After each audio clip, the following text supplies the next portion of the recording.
In this video, we are going to discuss 10 objective problems, and all these problems are selected from NEET exam and JEE exam, and it is very important for the students we are appearing in CBSE board exam, NEET and JEE. तो चलिए हम लोग इसका answer देख लेते हैं। तो question number 1 है, number of geometrical isomers that can be exist from square planar complex this. यहाँ पे एक स्क्वायर प्लेनर कॉम्प्लेक्स है, यहाँ पे 4 लिगेंड आपको दिख रहे होंगे। अगर लिगेंड यहाँ पे 4 होते और होता है ये टेट्राहेड्रल, तो टेट्राहेड्रल में ज्योमेट्रिकल आइसोमर नहीं आता, तो अकेला रहता। लेकिन यहाँ पे जब आपका प्लेनर कॉम्प्लेक्स होगा और वो स्क्वायर प्लेनर ज्योमेट्री को शो करेगा, तो वहां पे हम लोग इसके अलग अलग आइसोमर्स को बना लेते हैं। इसी में सिस ट्रांस आइसोमर भी आपका आता है। ये सिस ट्रांस शो नहीं करेगा क्योंकि यहाँ पे चारों लिगेंड अलग अलग हैं, तो इनके प्रियॉरिटी ऑर्डर के बेस पे आप सिस ट्रांस तो बता सकते हो, लेकिन उसको नाम हम कुछ और देते हैं। तो अभी यहाँ पे ज्योमेट्रिकल आइसोमर में करना कुछ नहीं है, आपको यहाँ पे स्क्वायर प्लेनर कॉम्प्लेक्स का एक स्ट्रक्चर बनाना है और किसी एक लिगेंड के रिस्पेक्ट में बाकी सबकी पोजीशन को क्या करना है, चेंज कर देना है। जैसे एक कॉम्प्लेक्स यहाँ पे अगर इसका हम बना दें, जैसे मान लो पहला कॉम्प्लेक्स हमने यहाँ पे एक बना दिया जिसमें ये पीटी है और इसके साथ हमने 4 लिगेंड लगा दिया, एक तरफ क्लोरीन, एक तरफ पेरिटीन है, एक तरफ आपका अमाइन है और एक तरफ NH2OH, एक पॉजिटिव है तो एक पॉजिटिव चार्ज लगा दिया। ठीक है, तो एक स्ट्रक्चर ये हो गया। अब हम यहाँ पे Cl को फिक्स रखते हैं, ठीक है, इसको हम चेंज नहीं करेंगे। तो एक बार NH3 को यहाँ कर दो और Py को यहाँ कर दो, ठीक है, तो एक स्ट्रक्चर ये आ जाएगा। और एक बार क्या करोगे, एक में इन दोनों को चेंज कर दो, NH3 को यहाँ और NH2OH को यहाँ, एक स्ट्रक्चर ये आ जाएगा। एक में आप NH3 को चेंज नहीं करोगे, इन दोनों के प्लेस को चेंज कर दोगे, तो एक स्ट्रक्चर ये आ जाएगा। ठीक है, तो कुल स्ट्रक्चर कितने आएंगे, 3। यहाँ पे जितने भी ज्योमेट्रिकल आइसोमर्स बनेंगे उसका नंबर लिख देना है 3, इसलिए इसका आंसर करेक्ट हो जाएगा बी।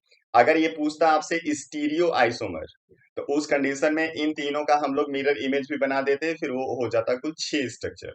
तभी स्टीरियो आइसोमर आपसे नहीं पूछा है, केवल ज्योमेट्रिकल पूछा है, इसलिए ऑप्टिकल हम लोग यहाँ पे डिस्कस नहीं करेंगे, इसलिए आंसर आपको 3 लिखना है। चलिए हम लोग चलते हैं क्वेश्चन नंबर 2 पे।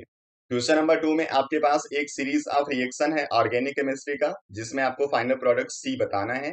तो सबसे पहले हमारे पास यहाँ पे है टालुइन। टालुइन में आपको रिएक्शन कराना है KMnO4 के साथ। अब KMnO4 के साथ रिएक्शन अगर आप किसी भी हाइड्रोकार्बन का कराते हो जो कि अटैच होगा बेंजीन रिंग के ऊपर, तो यहाँ पे हाइड्रोकार्बन की जितनी भी बड़ी चेन हो उससे कोई फर्क नहीं पड़ता, इसको हटाना है, इसका ऑक्सीडेशन होता है और इस पे आ जाता है एसिडिक ग्रुप। यानी कि जो आपका प्रोडक्ट ए होगा वो क्या होगा, बेंजीन पे COOH, this one is a. And after reaction of any compound which have hydroxyl group, किसी के ऊपर भी OH ग्रुप लगा होगा, उसका रिएक्शन जब आप कराते हो SOCl2 के साथ, तो OH को हटाता है और यहाँ पे Cl लगाता है। तो कहीं पे कोई भी एल्कोहल आपको दिख जाए उसका रिएक्शन होगा सल्फ्यूरिक क्लोराइड के साथ, तो आपको वहां पे OH हटा के Cl लगाना है, तो यहाँ पे COCl बन जाएगा। और आप जानते हो किसी भी एसिड क्लोराइड का जब रिएक्शन कराते हैं हम लोग H2 के साथ इन प्रेजेंस ऑफ PDBaSO4, तो इसको हम लोग रोजनमंड रिएक्शन बोलते हैं, जिसमें क्लोरीन रिप्लेस हो जाता है हाइड्रोजन से।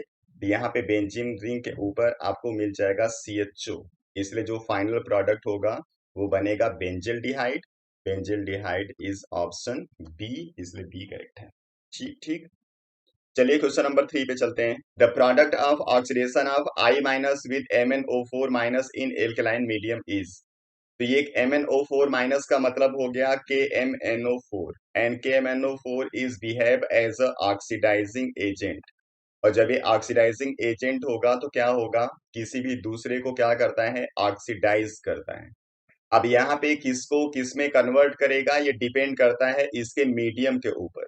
तो जब हम लोग यूज करते हैं एसिडिक मीडियम, एसिडिक मीडियम में जो MnO4 माइनस है वो चेंज होता है Mn2 प्लस में, और जो कुछ भी यहाँ पे प्रेजेंट होगा जैसे I माइनस है तो इसको चेंज करता है I2 में। लेकिन जैसे ही मीडियम आप कर देते हो एल्कलाइन, एल्कलाइन मीडियम में MnO4 माइनस चेंज होता है MnO2 में, तो इसको MnO2 में कन्वर्ट करना है, and I minus is converted into IO3 minus, इसलिए यहाँ पे इसका जो प्रोडक्ट होगा वो आपको IO3 माइनस लिखना है। और आप याद रखोगे बेसिक मीडियम में जब आप KMnO4 को यूज करते हो तो I माइनस हमेशा IO3 माइनस में ही चेंज होता है, और ये प्रॉब्लम आपसे बहुत पूछते हैं, ठीक है, एसिडिक मीडियम वाला कम पूछते हैं। तो चलिए हम लोग चलते हैं क्वेश्चन नंबर 4 पे। इन जेल्डाल मेथड, इसको कुछ लोग केल्डाल कुछ लोग जेल्डाल पढ़ते हैं, तो आप कुछ भी पढ़ सकते हैं। In Kjeldahl method for estimation of nitrogen CuSO4 act as, तो जब हम लोग यहाँ पे क्वांटिटेटिव एस्टिमेशन करते हैं जेल्डाल मेथड से नाइट्रोजन का, तो उस कंडीशन में रिएक्शन के अंदर यूज करते हैं कॉपर सल्फेट, या इसकी जगह हम लोग मरकरी को भी यूज कर लेते हैं। यहाँ पे कॉपर सल्फेट या जो मरकरी है वो रिएक्शन में कैटलिस्ट का काम करता है, इसलिए इसका आंसर लिख देना है as a catalyst.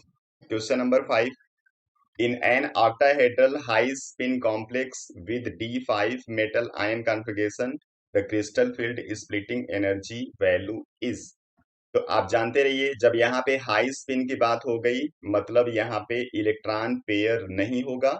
Electron pair नहीं होगा तो कॉन्फ़िगरेशन आप क्या लिखोगे, D5 का T2G में पहले 3 इलेक्ट्रॉन जाएगा, तो आपको लिखना है T2G में 3 electron, then 2 electrons move to EG orbital, तो EG में आ जाएगा 2 इलेक्ट्रॉन। तो यहाँ पे जो क्रिस्टल फील्ड हम लोग स्प्लिटिंग एनर्जी लिखते हैं उसमें आपको लिखना होता है 0.4 multiply electrons of T2G and then minus 0.6 into electron of EG। यहाँ पे T2G में कुल 3 इलेक्ट्रॉन्स हैं, इसलिए 0.4 मल्टीप्लाई 3 माइनस 0.6 इंटू 2 करना है। ऐसा करने पे आपको मिल जाएगा 0, इसलिए यहाँ पे जो इसकी टोटल वैल्यू होगी वो 0 होगी, इसलिए ऑप्शन डी आपको करेक्ट कर देना है। ये फार्मूला आप याद रखोगे, इस पे बहुत सारे प्रॉब्लम पूछते हैं, इवन अब CBSE में भी इसके प्रॉब्लम पूछ लेते हैं। चलिए हम लोग चलते हैं नेक्स्ट पे। Which one of the following has the minimum boiling point, ठीक है। तो अभी बॉइलिंग पॉइंट का जो हिसाब है उसमें आप जानते हो कि जब आप आइसोमेरिक फॉर्म में किसी भी कंपाउंड को यूज कर लेते हो, तो आइसोमेरिक फॉर्म में यूज करने से मोलर मास आपका हो जाता है फिक्स, और ये मोलर मास के ऊपर डिपेंड करता है, इसलिए अब मोलर मास का यहाँ पे कोई इफेक्ट नहीं रहेगा क्योंकि सारे आइसोमेरिक हैं, सभी ब्यूटेन है, ठीक है। अब जैसे जैसे आप ब्रांच बढ़ाते हो वैसे वैसे जो बॉइलिंग पॉइंट है वो कम हो जाती है, ठीक है। और ऐसा क्यों होता है आप जानते हो, क्योंकि ब्रांचिंग बढ़ाने से जो उनका सरफेस होता है जो इंटरेक्शन में इन्वॉल्व होगा वो कम हो जाता है, ठीक है। अब यहाँ पे बात करते हैं ब्यूटीन और ब्यूटाइन। जैसे जैसे आप यहाँ पे बढ़ाते हो अनसेचुरेशन, अनसेचुरेशन बढ़ाने से क्या होता है, पोलैरिटी इन द मॉलिक्यूल बढ़ जाए। इसका मतलब क्या हुआ कि जो ब्यूटीन और ब्यूटाइन होगा it is more polar than the butane, और जब पोलर ज्यादा होंगे तो वहां पे डाइपोल डाइपोल इंटरेक्शन काम करेगा, और डाइपोल डाइपोल इंटरेक्शन काम करेगा तो उस वजह से क्या होगा, बॉइलिंग पॉइंट बढ़ जाएगा। तो यहाँ पे अगर इन तीनों के बॉइलिंग पॉइंट का हम लोग ट्रेंड देखें तो सबसे ज्यादा बॉइलिंग पॉइंट ब्यूटाइन शो करेगा, then butene and then normal butane, ठीक है। अब इस ब्यूटेन और इस आइसोब्यूटेन को देख लो, तो आइसोब्यूटेन में आ गया ब्रांच, और ब्रांच बढ़ाने से बॉइलिंग पॉइंट और क्या हो जाती है, कम हो जाती है, इसलिए आइसोब्यूटेन का बॉइलिंग पॉइंट यहाँ पे सबसे मिनिमम होना चाहिए, इसलिए इसका आंसर हो जाएगा डी, ठीक है। चलिए क्वेश्चन नंबर 7 पे। In 1 molar solution that contain 0.5 mole of solute there is, ठीक है। अब आप जानते हो मोलैलिटी इक्वल टू होता क्या है, ये होता है मोल्स ऑफ सॉल्यूट, और नीचे होता है मास ऑफ सॉल्वेंट, ठीक है, वो भी किस में, केजी में, ठीक है। ये मोलैलिटी का है फॉर्मूला। अब मोलैलिटी में कह रहा है कि जो सोल्यूशन है वो 1 मोलर है, यानी इसकी वैल्यू हो गई 1, और जो इसका मोल्स है वो 0.5 है, ठीक है। यहाँ पे जो मास है सॉल्वेंट का वो हमको पता नहीं है, तो यहाँ से अगर मास ऑफ सॉल्वेंट निकालोगे तो मास ऑफ सॉल्वेंट आपको मिल जाएगा 0.5, और ये मास ऑफ सॉल्वेंट किस में है, केजी में, यानी 0.5 केजी, और इसको ग्राम में लिखोगे तो कितना आ जाएगा, 500 ग्राम। तो इसका जो आंसर होगा 500 ग्राम ऑफ सॉल्वेंट होना चाहिए। तो आप देख लो इसमें से ऑप्शन, ये सी सही हो जाएगा, 500 gram of solvent. Question number 8 पे आ जाइए। If at 298 kelvin bond energies, यहाँ पे कुछ बॉन्ड एनर्जीज दी गई हैं और आपको बताना है इंथैल्पी चेंज ऑफ रिएक्शन। ये थर्मोडायनेमिक्स से प्रॉब्लम है। यहाँ पे इंथैल्पी ऑफ रिएक्शन जब आप लिखते हो तो उसमें लिखते हो summation bond energy of reactant minus summation bond energy of product. यहाँ पे रिएक्टेंट में जो जो है उनकी बॉन्ड एनर्जी को ऐड करना है और उसमें से प्रोडक्ट की बॉन्ड एनर्जी को माइनस कर देना है। जो आंसर आएगा वो हो जाएगा इंथैल्पी ऑफ रिएक्शन। तो चलिए रिएक्टेंट में कौन कौन है उसको देख लीजिए। कार्बन कार्बन के बीच में एक डबल बॉन्ड है। डबल बॉन्ड की एनर्जी यहाँ पे थर्ड नंबर पे कौन है, 615 है। यहाँ पे लिखेंगे 615 प्लस यहाँ पे जो सी एच बॉन्ड होगा, दो यहाँ पे दो यहाँ पे, सी एच बॉन्ड कुल चार है। सी एच बॉन्ड की एनर्जी है 414, तो आप लिखोगे 4 इंटू 414, ठीक है। प्लस हाइड्रोजन, यहाँ पे इसके अंदर एच एच बॉन्ड होगा, तो ये एक एच एच बॉन्ड का एनर्जी कितना है, ये फोर्थ है 435। इतना ऐड करना है और इसमें से आपको माइनस करना है। क्या, यहाँ पे कार्बन और हाइड्रोजन के बीच में कुल 3 बॉन्ड है, 3 यहाँ कुल 6 बॉन्ड है, तो सी एच बॉन्ड यहाँ पे 6 होंगे, तो आपको लिखना है 6 मल्टीप्लाई 414 और इसमें से माइनस कर देना है। इस वाले में देखो एक सी सी बॉन्ड भी है प्रेजेंट, और सी सी बॉन्ड की एनर्जी कितनी है, सेकेंड नंबर 347, इतना इसमें से माइनस करना है, ठीक है। अब इसको सॉल्व कर लेते हैं हम लोग। तो इसको और इसको ऐड करेंगे और यहाँ पे 4 इंटू 414 है, यहाँ पे 6 इंटू 414 है, और यहाँ पे 4 पॉजिटिव साइन के साथ है, 6 नेगेटिव साइन के साथ, तो 4 हम ये कैंसिल कर देते हैं। यहाँ पे इसको हम 2 बार लिखेंगे नेगेटिव साइन के साथ, ठीक है ना। यानी इसको लिख सकते हैं 615 प्लस 435 माइनस 2 इंटू 414 और माइनस 347, इसी को सॉल्व कर देना है। और इसको जब आप सॉल्व करोगे तो आपको आंसर मिल जाएगा -125 किलो जूल, ठीक है। ये हो जाएगा इंथैल्पी ऑफ रिएक्शन। जब भी बॉन्ड एनर्जी पे बेस्ड आपसे कोई भी न्यूमेरिकल पूछेगा उसको ऐसे ही सॉल्व कर लेना है। चलिए क्वेश्चन नंबर 9 पे चलते हैं। Biuret test is not given by, biuret test इसमें से कौन नहीं देगा। तो बाईयूरेट टेस्ट होता क्या है, इसमें हम लोग यूज करते हैं कॉपर 2 प्लस का एक कंपाउंड। इसमें कुछ मिक्सचर प्रेजेंट होते हैं जिसमें हाइड्रेटेड कॉपर सल्फेट होता है along with sodium potassium tartrate और इसके अलावा NaOH, इसका मिक्सचर, इसी को बाईयूरेट हम लोग बोलते हैं, ठीक है। यहाँ पे कॉपर सल्फेट आपका हाइड्रेटेड फॉर्म में है, इसलिए इसका कलर कैसा होगा, ब्लू। और जैसे ही इसको आप डाल देते हो किसी ऐसे कंपाउंड के अंदर जिसके अंदर प्रेजेंट रहेगा पेप्टाइड बॉन्ड, ये क्या होता है, Cu2 प्लस इस पेप्टाइड बॉन्ड के साथ बाइंड हो जाता है और बना लेता है एक कॉम्प्लेक्स। और जैसे ये कॉम्प्लेक्स बनता है तो इसका जो ब्लू कलर है वो चेंज हो जाता है पर्पल कलर में, ठीक है। तो पर्पल कलर में चेंज हो जाएगा तो पता चल जाएगा कि जिस कंपाउंड के अंदर आपने इस बाईयूरेट को ऐड किया उसके अंदर पेप्टाइड बॉन्ड है या नहीं, ठीक है। तो बाईयूरेट अगर ब्लू कलर का ही रह जाए तो समझ लेना वहां पे जो पेप्टाइड बॉन्ड है वो प्रेजेंट नहीं है, और अगर ये पर्पल हो जाए तो समझ लेना वहां पे पेप्टाइड बॉन्ड प्रेजेंट है। और पेप्टाइड बॉन्ड किस में प्रेजेंट होता है, प्रोटीन के अंदर।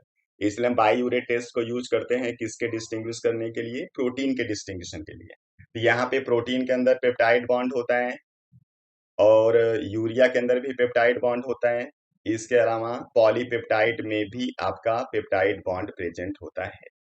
ये तीनों आपका आ जाएगा बाईयूरेट टेस्ट के पॉजिटिव रिस्पॉन्स में। कार्बोहाइड्रेट इसको शो नहीं करेगा, इसलिए इसका आंसर है कार्बोहाइड्रेट, ठीक है। इस प्रॉब्लम को याद रखिएगा, इसमें आपसे कुछ भी पूछ सकते हैं कि बाईयूरेट टेस्ट में कौन सा आयन प्रेजेंट होता है, कौन सा कलर पहले होता है, कौन सा कलर बाद में आता है, कौन सा बॉन्ड इन्वॉल्व होता है, कुछ भी पूछ सकते हैं।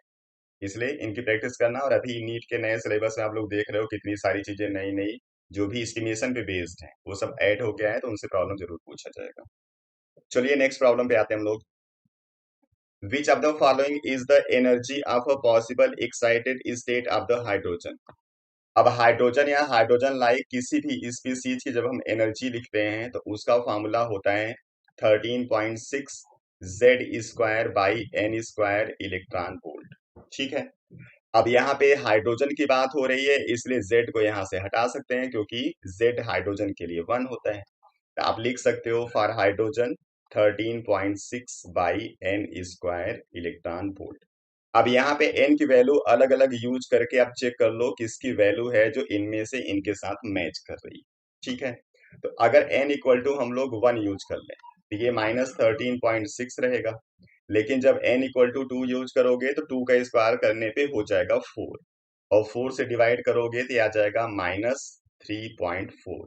ठीक है, और जब n इक्वल टू 3 करोगे तो वैल्यू और छोटी हो जाएगी। तो इसमें ऑप्शन आपको -3.4 दिख रहा है, इसलिए इसका आंसर ही फर्स्ट वाला हो जाएगा। मतलब ये पॉसिबल एक्साइटेड स्टेट की एनर्जी हो सकती है। ठीक, तो चलिए आप लोग इसकी प्रैक्टिस करते रहिए। नेक्स्ट वीडियो में हम 10 प्रॉब्लम के साथ फिर आएंगे, और ये प्रॉब्लम सारे मैं आपको फिर बता देता हूँ। जेई, नीट और सीबीएसई तीनों के पॉइंट ऑफ व्यू से बहुत इंपॉर्टेंट है, इनकी प्रैक्टिस आप लोग करते रहिए। Thank you.